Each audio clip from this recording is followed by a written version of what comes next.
설정을 해서 다 없앴다고? 네. 그 선생님 공증쌤한테 물어봤는데 이걸 다 풀기 전에 답지. 그러니까 다 못 풀었다 이거지? 그러니까 네. 알았어.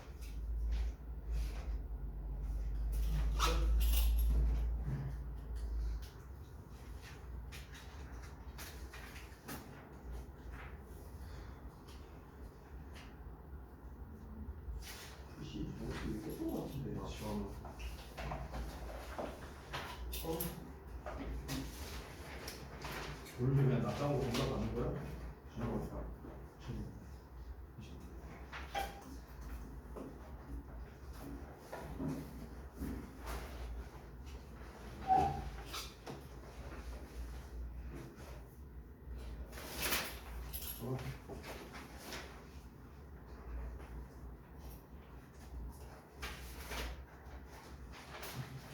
잘했어.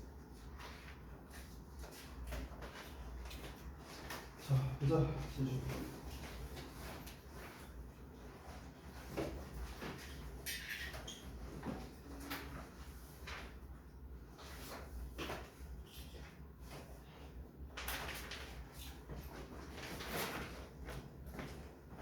문제가 왜 이렇게 매번 이렇게 다 못 풀어서 이렇게 시간을 내시냐?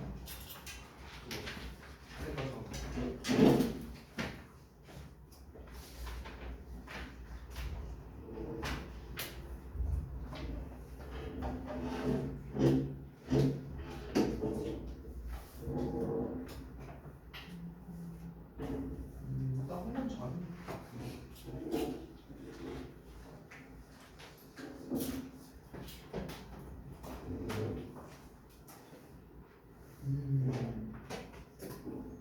슬슬 또 느슨해지는 것 같기도 하고.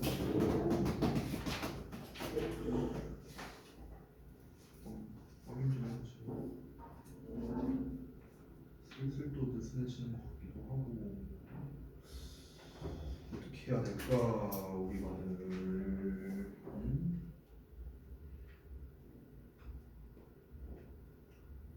1월 16일, 1월 20일, 그리고 지난번 2월 6일. 이때 이후. 지난주 금요일날에 수업을 안 했잖아요. 그렇죠? 금요일날 수업 안 하고 이제 실컷 이제 이런저런 얘기했잖아요. 지난 시간에 제가 그 여러분께 이제 그런 이야기를 한 의도가 뭐였을까요? 지난주에 그냥 하루 시간 때우려고 제가 여러분 수업 시간만큼은 저는 정말 소중하게 여기는 사람이에요. 너무나 당연한 거지만 왜 여러분의 부모님이 열심히 노력해갖고 피땀 흘려서 번 돈 원비에다가 냈는데 내가 시간을 때우면 되겠냐? 말도 안 되는 소리죠. 그렇죠? 그래서 수업 시간만큼은 정말 귀중하게 여기는데 근데 이제 내가 시간 때우려고 그런 얘기를 하진 않았겠죠. 당연히. 그죠? 그러니까 그 한 이야기의 골자는 뭐냐면 그냥 심플해요. 그냥 열심히 하자예요. 아주 단순해요. 지난번 얘기의 약간 연장선인 것 같은데 좀 이야기를 할게요. 오늘은 지난번처럼 시간을 통으로 쓰진 않을게요. 근데 데일리 테스트는 생략하겠습니다. 왜냐면 얘기가 너무 길어지니까 진도도 못 나갈 수 있거든요. 보통 고등학교 2학년 때 딱 이래요. 일반적으로 학생들이 고등학교 2학년. 이게 되게 아이러니한 게 뭔지 알아? 고등학교 1, 2, 3학년 시기가 있잖아. 근데 학생들이 이때랑 이때는 그래도 좀 열심히 하거든. 근데 이때 제일 열심히 안 해요. 왜 그런 줄 알아요? 왜 그런 줄 알아? 고등학교 1학년 때는 그래도 이제 학교 처음 들어왔으니까 이제 좀 열심히 해야겠다. 이제 보통 좀 이런 마인드가 있어요. 그러다 보니까 1학기 때는 애들이 되게 막 열심히 합니다. 활동이니 뭐 공부니 뭐니 다 열심히 해요. 다. 2학기부터 슬슬 이제 느슨해지기 시작합니다. 그래도 1학기 이제 결과 보고 내가 지금 이 정도 나오는구나. 그래도 좀 더 잘하고 싶다. 이제 방학도 짧고 이러니까. 그러니까 2학기 때는 그래도 조금은 이어집니다. 문제가 이제 이 첫 겨울방학이에요. 첫 겨울방학 딱 지금 시기. 왜? 이제 1학년 다 했어요. 이제 다 했고 그리고 방학도 길고 그리고 이제 학교 생활도 뭐 다 적응됐겠다. 그러니까 이제 이때부터 많이 느슨해집니다. 고3 때는 열심히 하는 이유 너무 뻔하죠. 주변 애들이 다 열심히 해요. 쫄려요. 나도 마음이 이제 대학과 직결된다고 생각하니까. 그러니까 이때는 억지로라도 열심히 해야 돼요. 실제로. 지금 고3반에 있는 친구들 이제 과반수 이상이 다 제가 가르치는 애들인데요. 제가 원장님한테 물어보고 있어요. 애들 어떻게 잘하고 있는가. 중학생 때부터 가르쳤던 좀 약간 이제 어떤 이제 열심히 안 하던 친구가 있었는데 걔도 지금 열심히 한대요. 걔도. 그래서 나한테 이제 와서 이제 원장님께서 하시는 말씀이 얘 사람 됐다고 이런 얘기 하시더라고요. 네. 그러니까 그게 뭡니까? 주변 애들 죄다 열심히 하고 나도 대학 가고 싶으니까. 그러니까 이제 3학년 때 열심히 하는 거예요. 근데 2학년 때 제일 열심히 안 해요. 근데 여러분 진짜 웃긴 게 뭔지 알아요? 우리가 여러분이 잘 알고 계신 너무나 뻔한 얘기 해볼게요. 자, 수시랑 정시에서 우리가 대학 지원할 수 있는 개수가 몇 개예요? 수시는? 몰라요? 6개. 정시는? 몇 개예요? 3개예요. 그래서 특수대학 제외하고입니다. 뭐 카이스트라던가 뭐 이런 데 제외하고, 그러니까 과학기술은 제외하고 일반적으로 쓸 수 있는 게 6개, 3개거든요. 자, 그럼 우리가 그냥 논리 아주 상식적으로 생각해보자. 어느 쪽으로 써야 우리가 확률이 높을까요? 당연히 수시 아니에요? 개수가 더 많잖아. 개수가 2배잖아요. 그렇잖아. 그러니까 너네가 아마 기사를 봤을 겁니다. 수시와 정시의 비중이 반반이다. 뭐 이런 얘기 아마 본 적이 있을 거예요. 네, 반반 맞아요. 반반 맞는데 지원 개수가 다른데요? 지원 개수가 다르잖아. 지원할 수 있는 개수가 다르잖아. 그렇잖아. 그러니까 실질적으로 뽑는 비중은 반반이지만 우리가 확률상으로 더 높은 거는 여전히 수시라는 거예요. 여전히. 그럼 수시에서는 종류가 3가지가 있잖아요. 학종 있고 교과 있고 논술이 있습니다. 맞죠? 학종, 교과, 논술이 있는데 가장 일반적으로 학생들이 많이 쓰는 게 뭐예요? 학종과 교과예요. 그렇죠? 논술은 진짜 하늘의 별 따기거든요. 논술로 대학을 간다는 거거든요. 경쟁률이 막 200대 1, 300대 1 이래요. 그러니까 일단 기본은 이거예요. 기본은 이거. 학종과 교과입니다. 근데 이제 이 학종을 기준으로 했을 때 학종에서 이제 학종은 당연히 1학년 1학기부터 3학년 1학기까지 다 중요하거든요. 다 중요한데 특히나 중요한 걸 우선순위로 내가 말해보자면 2학년 1학기, 2학년 2학기, 1학년 2학기, 3학년 1학기, 1학년 1학기 요 순서예요. 굳이 순서를 잡자면 굳이 순서를 잡자면 다 중요해요. 다시 한번 말하지만 근데 굳이 중요도순을 잡자면 요때예요. 왜 그런 줄 알아? 세특에서 가장 핵심이 되는 게 다 여기에 들어가 있거든요. 입학사정관들이 선택 과목 처음에 다 여기 들어가잖아요. 그렇죠? 3학년 때에도 선택 과목이 있지만 대부분 진로 선택 과목이 많아요. 3학년 때. 그러다 보니까 일반 선택 과목이 많이 들어가는 2학년 1, 2학기 때. 요때가 핵심이 되는 거예요. 그러니까 이게 재밌는 게 뭐예요? 2학년 때가 학종 생기부 기준으로 제일 중요하거든. 근데 이때 제일 열심히 안 한다는 거예요. 성적은 다르다? 아니요, 성적도 똑같습니다. 재밌는 게요. 학종에서 성적을 반영하는 거랑 교과에서 성적을 반영하는 건 달라요. 예전에 한 4, 5년 전에는요. 1학년이 20%, 2학년이 30%, 3학년이 50% 반영이었어요. 그래서 그때는 어떤 얘기가 나왔었냐면 1, 2학년 때 내가 조졌어도 3학년 1학기 때만 잘하도 학종으로 대학 간다. 이런 얘기가 나오던 시절이었어요. 한 5년 전에는. 지금은 아니에요. 지금은 이 퍼센테이지라는 개념이 없어졌습니다. 교과에서. 지금은 다 똑같습니다. 그러니까 차등 적용이 없다는 거예요. 그러니까 1학년 때 받았던 1등급이나 3학년 때 받는 1등급이 같은 가치를 가진다는 거예요. 아시겠죠? 교과 기준입니다. 이거는요. 교과 기준. 학종도요. 학종에서는 물론 평가를 할 때 표면적으로는 차등 적용이 없죠. 다 똑같이 반영을 하죠. 반영 자체는 그런데요. 학종은 정성평가잖아요. 사람이 보고 얘가 어떻게 변화되는가를 직접 봅니다. 직접 봐요. 그렇기 때문에 우리가 여러분이 많이 들어봤을 텐데 소위 말하는 상향곡선이라죠. 상향곡선. 이거를 볼 수밖에 없다라는 거예요. 왜냐면 이거는 이게 막 이제 공시를 한 건 아니에요. 그러니까 입학사정관이 우리 상향곡선 본다. 그러니까 학년 올라갈수록 잘해야 돼. 이런 걸 대놓고 말하지 않아요. 절대로. 근데 통계가 말해주죠. 통계가. 그럼 어떻게 1학년 때 5등급 받고 이랬던 친구가 어떻게 국민대를 가는 거예요? 말이 안 되잖아. 말이 안 되잖아. 이 친구가 왜 막 1학년 때 막 5, 6등급까지는 아니었고 4, 5등급 받았던 친구가 어떻게 국민대를 가요? 말도 안 되죠. 요새 인서울 컷 장난 아닌데. 근데 어떻게 갔는가? 2학년 때 조금씩 성적이 조금씩 오르다가 2학년 2학기 때 막 이제 만개 해갖고 3학년 1학기 때 이제 절정을 찍는 거죠. 점점 올랐어요. 그러면서 생기부의 펄도 굉장히 좋았고요. 그러니까 국민대를 갈 수 있었던 거예요. 1학년 때 성적이 좋았어요. 오케이? 그러니까 이런 경우에는 오히려 학종을 쓰는 게 맞는 거죠.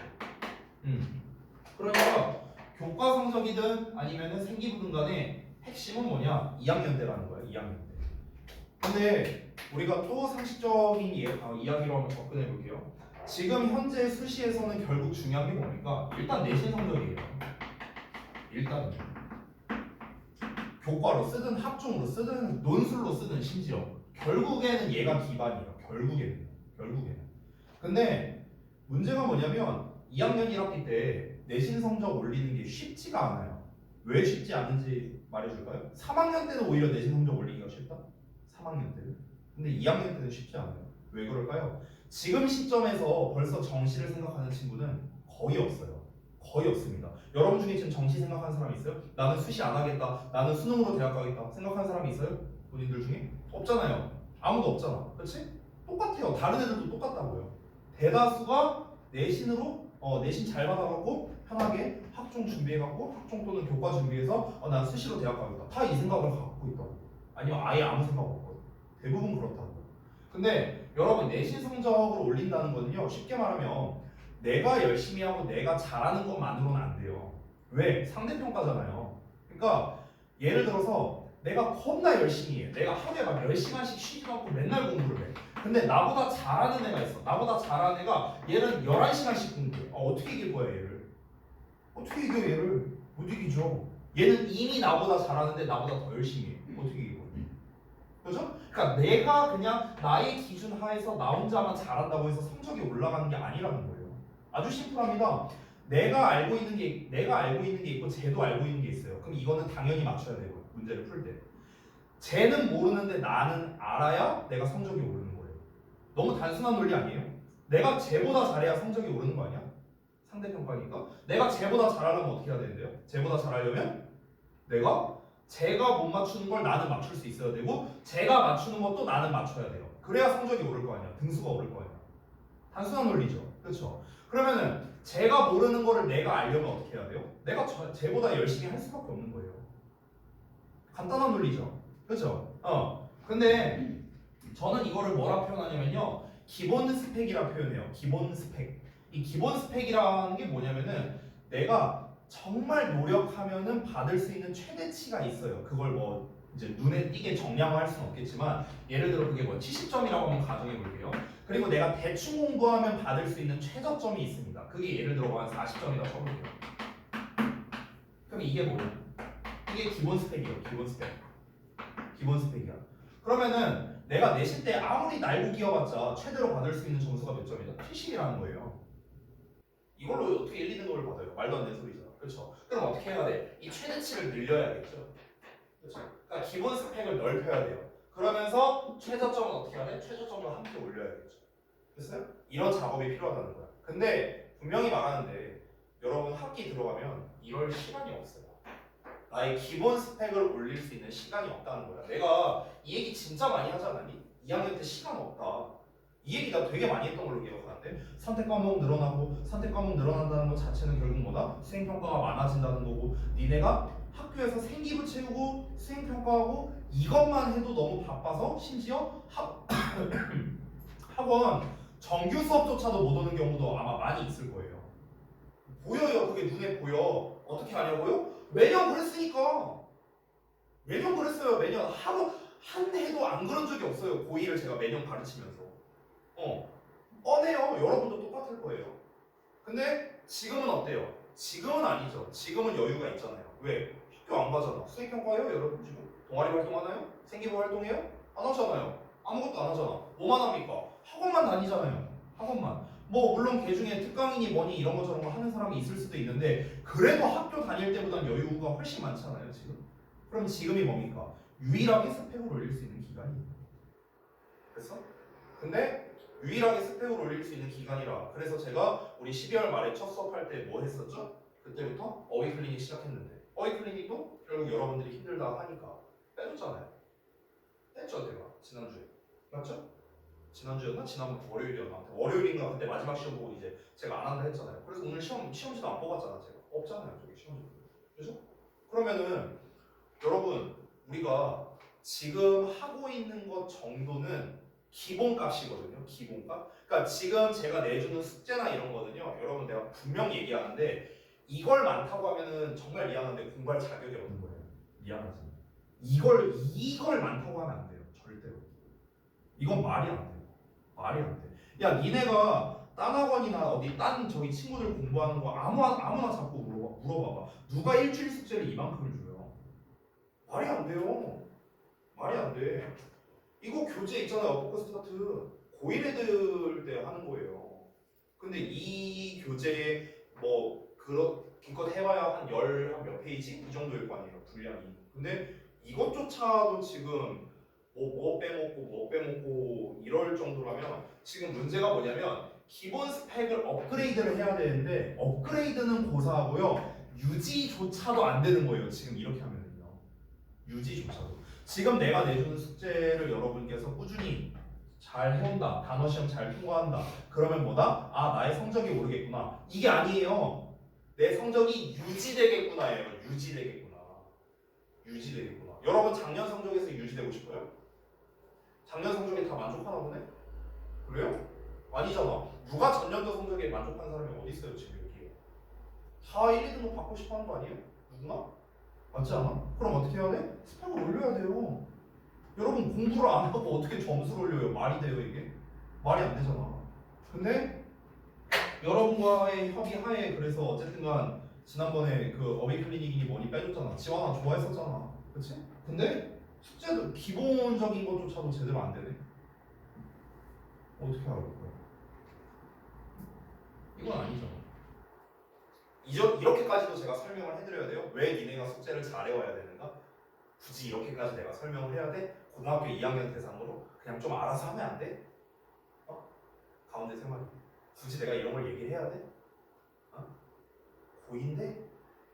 고인데? 아직도 정신을 못 차렸어? 응? 내가 그 선배들의 사례나 뭐 이런 거를 이제 종종 한번 말씀드리곤 했었는데 그런 거를 지겹게 말하는데도 전혀 와닿지 않죠. 겪어봐야 아니까 사람이. 그죠? 여러분 이렇게 하고 저기 3학년 때 다 조지고 수시 6개 다 강탈하고 수능날 조져갖고 4, 5등급 다 받고 대학 못 가고 아 재수나 해야겠다. 재수 각이다. 딴 친구들 다 대학교 가갖고 MT니 OT니 뭐 해갖고 어디 뭐 놀러가고 그런 거 인스타에 올라오는데 나는 재수학원에 짱 박혀갖고 공부하고 그렇게 사시면 돼요. 그렇게 사시면 돼요. 지금처럼 할 거라면 그렇게 사시면 됩니다. 제가 재수를 해본 적은 없는데요.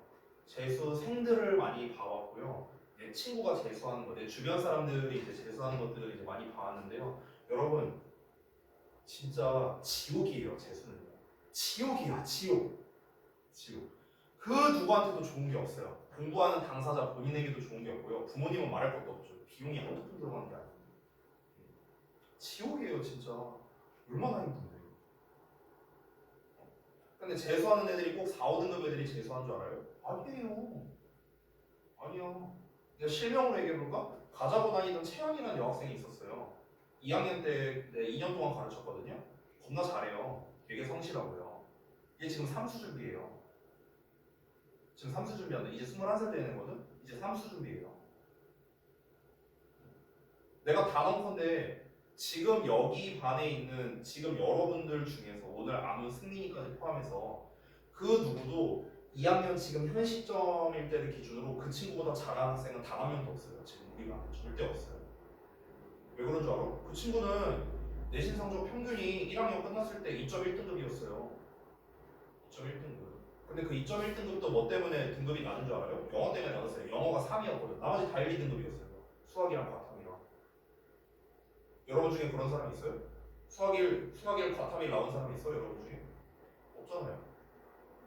근데 걔도 삼수를 하고 있다고요. 무슨 자신감이에요, 여러분? 무슨 자신감? 어떻게든 될 것 같아요? 어떻게든 될 것 같아? 3학년 되면? 여러분 후회하지 마세요. 후회할 행동하지 마세요. 별거 아니죠. 그래 몇 페이지 안 할 수도 있어. 별거 아니죠. 근데 지금 벌써 쌓인 걸 볼까요? 니네가 몇 번을 안 해왔는데 지난 한 달 동안 이게 딱 한 달만 지속될까요? 아니요. 내신 대비 때도 진행될 거예요. 안 하던 사람은 계속 안 합니다. 단어 결과 안 좋았던 사람은 계속 안 좋을 거예요. 이렇게만 한다면 뻔해요. 내가 한번 물어볼까? 나중에 내신 대비할 때 저기 가자고 뭐 예를 들어 경영쌤이 만나면 한번 물어볼까 대준아? 대화보 맡을 때 그리고 어차피 문수는 나랑 할 거니까 그럼 내가 한번 볼까요? 다 진행하면서 우리 가자고들 대화보들 주역고 하나 내신 대비 진행하면서 어떻게 하고 있는지 중간중간에 한번 물어볼까? 한우쌤이랑 경영쌤이랑 이렇게 해갖고 달라질 거 없을걸요? 아마 지금이랑 비슷하게 해올 거예요. 이대로만 한다면 그럼 어떻게 될까요? 여러분의 성적은 유지? 아니요 떨어집니다. 떨어집니다. 너무나 상식적인 얘기인데 1학년 시험보다 2학년 시험이 더 분량이 많지 않을까요? 난이도가 더 어렵지 않을까요? 너무 뻔한 얘기 아니에요 이거는? 그렇죠? 근데 나는 공부를 유지도 아니고 더 안 해요. 아니 근데 어떻게 성적이 올라요? 어떻게 유지가 됩니까? 너무나 말이 안 되는 얘기 아니에요 이거는? 지금 제가 이야기한 거에서 논리적으로 혹시 벗어난 게 있을까요? 전 없다고 생각합니다. 네. 여러분이 대학을 가고자 하는 거, 여러분이 열심히 해야 되는 이유는요. 저한테 안 혼나기 위해서가 아니고요. 여러분 부모님이 공부해라 해서가 아니에요. 여러분 인생을 위해서예요. 내가 지난번에 실무 사회 얘기했잖아. 전국 6등 했는데 진로가 어쩌고저쩌고 해갖고 어떤 형 사례도 얘기했고 내 얘기도 했고 여러 사례를 얘기했잖아요. 그렇죠? 여러분한테는 사실 와닿지가 않죠. 그래서 내가 말하는 거예요. 여러분 이렇게 지금 별로 하고 싶지 않다면요. 공부를 하고 싶지 않다면 제가 막 지금 소리 지르면서 얘기 안 하고 있잖아요. 그렇죠? 왜 지난번처럼 숙제 안 해왔다고 막 소리 치면서 뭐라고 안 하는 줄 알아요? 여러분 겪어보세요. 내 말이 거짓말이다. 겪어보세요, 여러분. 네. 제가 말한 대로요. 수시 육광탈 하고요. 수능 조지고 재수 한번 해보세요. 그러면 본인들이 느끼겠죠. 왜 겁나요? 막상 생각하니까? 그러면 하세요. 그러고 싶지 않다면. 그거는 정말 너무나도 힘듭니다. 너무나도 힘들어요. 대학은 왜 가야 되는지에 대해서 지난번에 한번 얘기한 적이 있었죠? 인식 때문에 그런 거 얘기했었잖아요. 그죠? 그렇기 때문에 여러분 좋은 대학을 나오셔야 돼요. 저는 그렇게 생각해요. 이 학벌주의는 안 없어져요. 니네가 죽을 때까지 안 없어져. 이건 내가 장담할 수 있어요. 니네가 죽을 때까지 학벌주의는 안 없어질 거예요. 근데 그 인식은 평생 갑니다. 평생 갑니다. 그러니까 제가 하는 말 꼭 명심하시기 바랍니다. 지금은 여러분이 듣기에 좀 따분하고 그리고 제가 굉장히 쓰게 얘기해서 그리고 또는 와닿지 않을 수도 있을 거예요. 전부 각자가 어떻게 받아들이고 있을지 모르겠지만 근데 분명히 제 얘기가 생각나는 어떤 시즌이 오게 될 거라고 저는 생각해요. 아 옛날에 맞아 그 새끼가 뭐라 했었는데 아 조졌네 이렇게 생각하는 시기가 올 거예요. 여러분 그러니까 변하셔야 됩니다. 지금 이거는 아니에요. 이건 아니에요. 지환아 아니야. 준혁아 이거 아니야. 재준아 이거 아니에요. 알았죠? 자, 생략하고 그 교재 보겠습니다. 교재.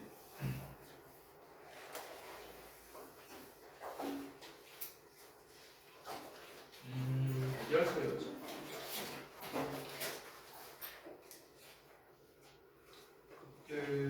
어디까지 했었냐 우리? 이번 숙제 범위가 바로 수업 들어갈 능동태, 수동태 할 차례였나? 맞나? 72에서 맞나? 맞아요? 오케이, 알겠어. 자, 일단 책은 74쪽 피시면 되는데요. 우선 내용을 한번 대충 훑어보고요. 그리고 제가 이제 설명할 거를 이제 포인트 위주로 말씀드리도록 할게요. 잠깐만요. 빈 페이지 하나 띄워놓을게요. 빈 페이지. 한번 쭉 살펴보시죠. 74쪽에 능동태 대 수동태, 그리고 수동태 플러스 명사구조, 그다음에 관계사절의 능수동, 그리고 비유수에 대한 거, 그리고 부정사의 태 하고 이렇게 나와 있네요. 오케이, 알겠습니다. 자, 그러면 일단 전반적으로 수동태에 관련된 거니까 이 개념을 좀 살펴볼 건데 73페이지를 보도록 73페이지. 자, 이 개념부터 확실히 잡고 가야 돼요. 운동태와 수동태. 개념부터 잡고 간다. 자, 첫 번째. 수동태, 이제 얘네들의 개념이 무엇이냐? 개념. 개념부터 잡고 갈게요. 능동태라는 게 무엇이고, 수동태라는 게 무엇인가? 이게 일단 중요하거든요. 여러분이 문제 풀이를 할 때 중요하기 때문에 이 기본 개념을 먼저 잡는 겁니다. 우리가 흔히 능동태가 뭐냐라고 말하면요, 뭔가를 하는 거고, 수동태가 뭐냐라고 하면 보통 뭔가를 당하는 거다, 이렇게 얘기를 합니다. 맞아요, 맞는 말인데, 자, 좀 정확한 정의를 내리자면 저는 이렇게 정의를 내립니다. 능동태란 건 뭐냐면요, 주어 입장에서 서술하는 것이다. 저는 이렇게 얘기해요. 주어 입장에서 서술하는 것이다. 수동태란 건 무엇이냐면 목적어 입장에서 서술하는 것을 말해요. 목적어 입장에서 서술. 자, 근데 이렇게만 쓰면 이게 뭔 말인지 잘 모르잖아요. 그렇죠? 그래서 예시를 들어보겠습니다. 자, 예를 들어서 선생님이 벽을 쳤다, 이런 말을 한번 해볼게요. 쌤이 벽을 쳤다. 그럼 여기에서 내가 한 행동은 치다죠. 치다. 이게 행동이야. 그럼 이 행동을 누가 했느냐와 누구에게 했느냐, 이걸로 갈리는 거예요. 자, 이 행동을 한 거는 선생님이고 이 행동을 당한 건 벽입니다. 맞죠? 자, 그럼 여기에서 우리가 영어에서 뭐라 부릅니까? 행동을 한 사람을 주어라고 하고 행동을 당한 사람을 목적어라고 하죠. 맞죠? 자, 그러면 여기에서 행동을 한 나, 선생님 입장에서 말해볼게. 그럼 어떻게 말을 할 수 있습니까? 선생님이 벽을 쳤다라고 말하는 거죠. 내 입장에서 말했으니까 이게 뭐예요? 이게 능동태라고. 주어 입장에서 말하는 거야. 자, 그런데 이 행동을 당하는 이 벽 입장에서 말해보자고. 즉 목적어 입장에서. 그럼 우리가 어떻게 말합니까? 벽이 선생님한테 맞았다라고 하겠죠. 됐어요? 이게 뭐가 되는 거야? 수동태가 되는 겁니다. 결국 능동태와 수동태는요, 제가 편의상 주어 입장과 목적어 입장이라 했는데, 주어 입장이라는 건 뭡니까? 결국 어떤 행동을 하는 입장을 말하는 거예요. 행동을 하는 입장. 얘는 당연히 행동을 당하는 입장이 되는 거죠. 됐어요? 이런 걸 말하는 겁니다. 그럼 여러분 이걸 잘 이해해야 되는 게, 능동태와 수동태는요, 이 능동태 문장과 수동태 문장의 의미는요, 둘이 어떠냐면 똑같아요. 의미가 똑같아요. 에? 아니 선생님, 능동태는 하는 거고 수동태가 당하는 건데 어떻게 똑같아요? 그게 아니라 능동태와 수동태가 똑같다를 말하는 게 아니라 능동태로 말한 문장과 바꿔서 수동태로 말한 문장의 의미가 똑같다고요. 내가 벽을 때린다, 벽이 나한테 맞는다, 똑같은 말 아니야? 똑같은 말이잖아. 근데 뭐가 다르죠? 뭐가 다르죠? 입장이 다른 거예요. 입장이. 됐어요? 나 입장에서 말했냐, 벽 입장에서 말했냐, 입장이 다르잖아요. 그렇죠? 그러니까 능동태와 수동태를 이해할 때 가장 기본이 되는 건 뭐냐면, 자, 수동태는 목적어 입장에서 서술을 하는 것이다. 능동태는 주어 입장에서 서술하는 것이다. 일단 이 개념부터 먼저 잡고 와야 됩니다. 자, 그럼 이제 여기에서 확장되는 게 있어요. 어떻게 확장되는가? 잘 보세요. 자, 우리가 문장의 오형식을 제가 한번 써볼게요. 5개를 다. 자, 이렇게 씁니다. 자, 다 썼어. 그럼 여기에서 한번 보자고.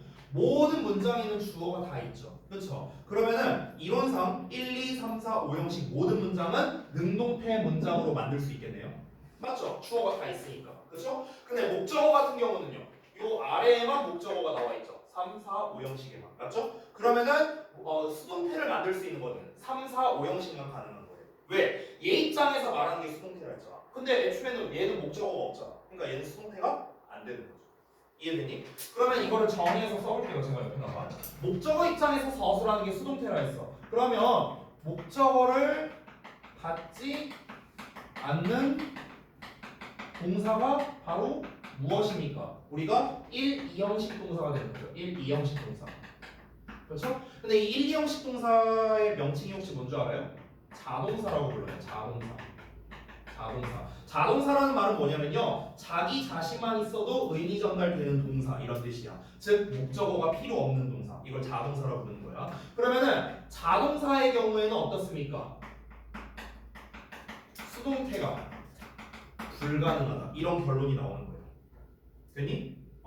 이 개념이 굉장히 중요합니다. 다시 한번. 자동사, 1, 2형식 동사, 얘네들은 목적어가 안 나와요. 목적어 입장에서 말하는 게 수동태인데 목적어가 안 나와. 그럼 수동태가 되겠냐? 안 된다는 거야.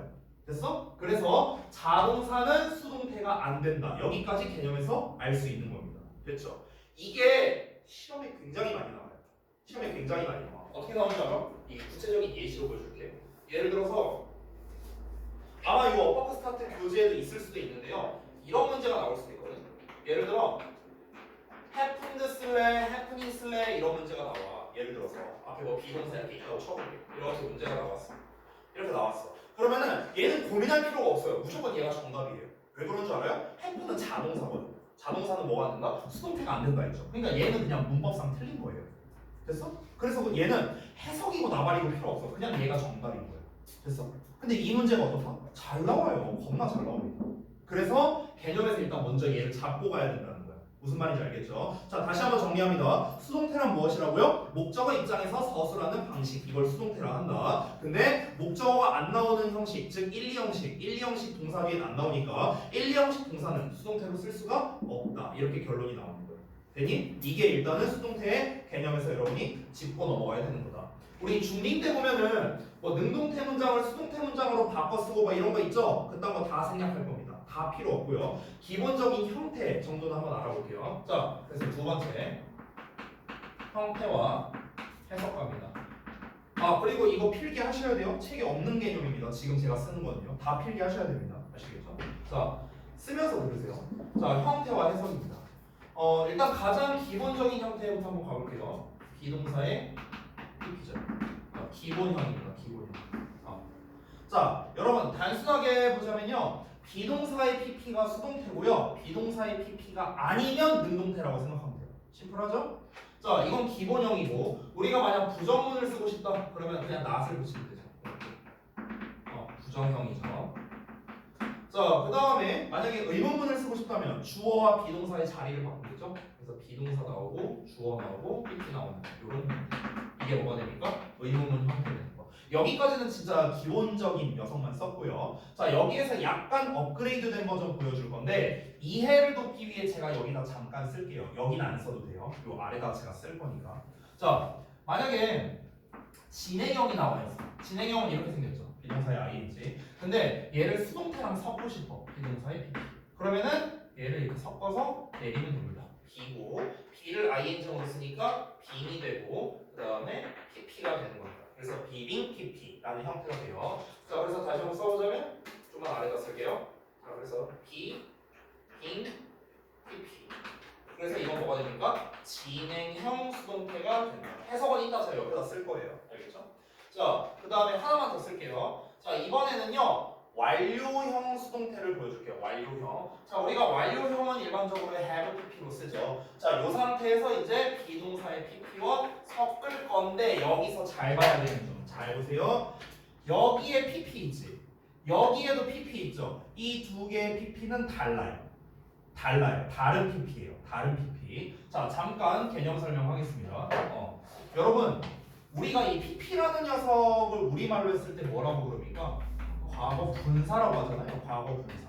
자, 과거 분사 말고 또 종류가 뭐가 있죠? 현재 분사가 있죠. 그렇죠? 이 둘을 묶어서 우리가 분사라고 부르잖아요. 분사. 그렇지? 자, 이 분사라는 거에서의 말뜻이 뭐였는가? 분이라는 건 분수할 때 분과 똑같습니다. 그래서 나뉘어진 말이란 뜻이야. 분사라는 말 자체가요. 그래서 영어로 우리가 participle이라고 부르는데요.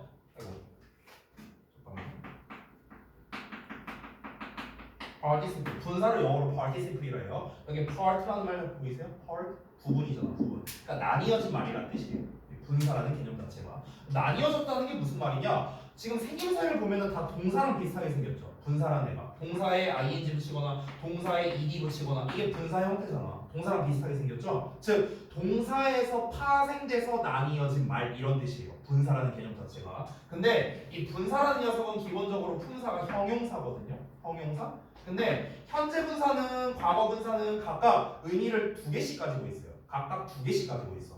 현재 분사는 뭔가를 하는이라는 능동의 의미를 가지고 있고 뭐가 하고 있는이라는 진행의 의미도 있어요. 여러분 잘 알다시피 과거 분사는 뭐뭐가 되는이라는 수동의 의미가 있고요. 그리고 뭐뭐한이라는 완료의 의미도 있습니다. 됐어요? 그러니까 분사는 기본적으로 의미가 두 개씩 있다는 겁니다. 여기서 한 가지 더 보여줄게요. 더 좀 신기할 수도 있는 거. 잘 보세요. 자, 봐봐. 여러분 예를 들어서 쉽게 말해서 해피라는 단어가 있어. 이거 해석 못하는 사람 없겠죠? 형용사로 행복한입니다. 그렇죠? 그럼 내가 질문할게요. 행복하다는 영어로 어떻게 쓸까요? 행복하다. 맞아요. be happy예요. be 붙이면 돼요. 그래서 우리가 she's happy. 그녀가 행복하다. 이렇게 되는 거죠. 그렇죠? 자, 그럼 똑같습니다. 잘 봐봐. ing랑 pp는 둘 다 뭐라고요? 형용사예요. 형용사. 얘도 형용사죠. 그렇죠? 똑같아요. 그러면 봐봐. pp를 한번 써볼게. 그럼 pp는 원래 해석을 어떻게 한다? 뭐뭐가 되느니야 이렇게 니은자가 지금 끝난다고. 형용사니까. 그러면은 뭐뭐가 되다라고 해석하려면 어떻게 하면 돼? 앞에다가 be를 붙여주면 되는 거죠. 됐어요? 그럼 우리가 소위 지금 수동태라고 말할 때 BPP라는 형태가 어떻게 만들어진 거냐면 PP가 형용사 보어예요 원래. 형용사 보어야. 그래서 뭐뭐가 되다, 뭐뭐해지다, 뭐뭐를 당하다 이렇게 해석이 되는 거예요. 됐니? 근데 우리가 편의상 얘를 묶어서 그냥 동사로 표현하는 것 뿐이에요. 됐나요? 일단 여기까지가 분사에 대한 좀 기본 개념을 얘기했습니다. 자 그럼 다시 돌아가서 have PP 할 때랑 be PP 할 때의 PP가 다른데요. 이거는 우리가 뭐라고 부릅니까? 현재 완료라고 부르죠. 완료. 그러니까 여기서의 PP는 완료의 의미예요. 완료의 의미. 근데 여기서의 PP는 뭡니까? 수동의 의미가 돼요. 아까 전에 개념 부분 잠깐 돌아가 볼게. 얘들아, 내가 뭐라고 썼냐면 자동사는 수동이 안 된다고 했거든. 이거 여러분 오해하시면 안 되는 게 자동사는 PP가 안 되는구나. 이게 아니에요. PP가 안 되는구나가 아니야. PP라는 녀석에는 수동도 있고 완료도 있어요. 근데 수동이 안 된다는 거예요. 그럼 반대로 말하는 완료 있죠. 얘는 가능한 거예요. 얘는 자동사에서 완료형 써도 상관이 없죠. 수동이 안 되는 거라고. 수동. 알겠죠? 자, 그래서 여러분 한번 내려볼게요. 그럼 have 내려오고 여러분 비동사야말로 뭡니까? 가장 대표적인 자동사예요. 1, 2형식에서 쓰이는. 근데 얘를 어떻게 써요? bene이라는 형태로 쓰잖아. 너네 많이 보지 않았어요? have been이라는 형태? 많이 봤잖아요. have been이 이 bene이 왜 가능한데? 수동이 아니니까 쓸 수 있는 거야. 여기서의 bene이 수동이 아니니까 쓸 수 있는 거야. 알겠어요? 너네가 have been은 맞지만 have been은 많이 봤지만 be been이라는 형태는 아마 본 적이 없을 거예요. is been 이런 형태 본 적 있나? 아마 없을 겁니다. 왜? 얘는 수동태잖아요. 근데 수동이 안 된다고. 그러니까 얘는 안 되는 거야. 근데 have pp 쓸 때 pp는 뭐라고요? 완료라고. 그러니까 얘는 pp형을 쓸 수 있는 거죠. 자동사보다 말이에요. 이해됐어? 자, 그럼 여기서는 have been이 되고 pp가 되죠. 이렇게 하면 뭐가 됩니까? 완료형 수동태가 됩니다. 완료형 수동태. 그래서 마지막으로 have been pp라는 형태로서 완료형까지 다 썼습니다. 자, 그러면은 여기에서 아까 제가 의미를 써드린 거 있죠? 이 오른쪽에다가 의미를 하나씩 다 써볼게요. 자, 일단은 수동태가 뭐뭐 해지다, 뭐뭐 되다, 뭐뭐 당하다 여러 가지 버전이 있지만 그냥 저는 가장 기본형이 뭐뭐 되다로 해석을 한번 써볼게요. 자, 그러면 기본형은 당연히 뭐뭐가 되다라는 뜻입니다. 뭐뭐 되다. 그러면은 부정문은 당연히 뭐뭐 되지 않는 거죠. 뭐뭐 되지 않는 거. 자, 의문문은 주어가 뭐뭐 되니? 이렇게 해석되겠죠. 그렇죠? 자, 이제 진행형과 완료형인데 진행형은 뭐뭐 하고 있는 거잖아. 근데 수동형이니까 뭐뭐 되고 있다. 이렇게 하면 되겠죠.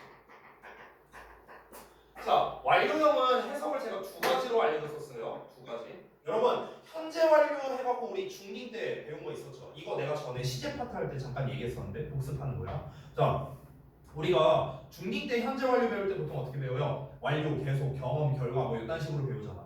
다 필요 없고요. 두 개 해석만 기억하라 했어요. 두 개 해석만. 첫 번째는요. 뭐뭐 해왔다. 됐어? 이게 첫 번째. 계속이라고 우리가 해석한 녀석이죠. 두 번째는요. 뭔가를 했었다.